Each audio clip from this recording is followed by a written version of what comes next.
یہ دو کتابیں اس نے پہلے نازل کی تھیں لوگوں کی ہدایت کے لیے، اور پھر قرآن جو حق اور باطل کو الگ الگ کر دینے والا ہے نازل کیا۔ جو لوگ اللہ کی آیتوں کا انکار کرتے ہیں ان کو سخت عذاب ہوگا، اور اللہ زبردست ہے، بدلہ لینے والا ہے۔ اللہ ایسا خبیر و بصیر ہے کہ کوئی چیز اس سے پوشیدہ نہیں، نہ زمین میں اور نہ آسمان میں۔ وہی تو ہے جو ماں کے پیٹ میں جیسی چاہتا ہے تمہاری صورتیں بناتا ہے، اس غالب حکمت والے کے سوا کوئی عبادت کے لائق نہیں۔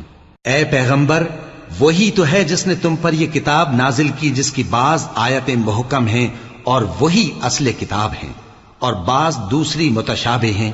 تو جن لوگوں کے دلوں میں کجی ہے وہ متشابہات کا اتباع کرتے ہیں تاکہ فتنہ برپا کریں اور مراد اصلی کا پتہ لگائیں، حالانکہ مراد اصلی اللہ کے سوا کوئی نہیں جانتا۔ اور جو لوگ